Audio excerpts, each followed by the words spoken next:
My people, me there me a sit down and me a think. You know, remember back in the day when picnic used to come from foreign come spend holiday with them family in the district?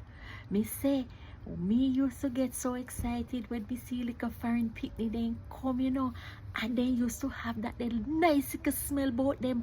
And when they take out their sweetie and then chewing gum, me a look pan it and me a say, Lord, that look nice. And if then give me one, me feel good.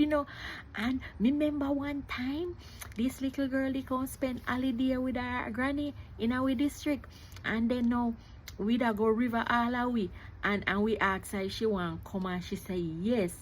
And when she a step through bush, she look like he can hardly walk through bush. And then now, when me remember when we reach a river, me a chuck off and me a dive and me a do everything like that. Cause me want, like me a try impress the foreign picnic. And then me say to her, I say, you want come in the water, come swim with we? Yeah, now, it's too cold. The water is too cold and it's dirty. And that time, hear me in my mind, but this a picnic free. But me still a walk beside and I play with the little foreign picnic same way. Me said them there was memories, my people. Wanna drop a line below and make me hear phone memories of back in the day when picnic used to come and spend time with you. Nowadays when picnic come at Jamaica, foreign picnic, it don't mean nothing. I like that I know nothing. I don't like back in the day. Things and times have changed, my people.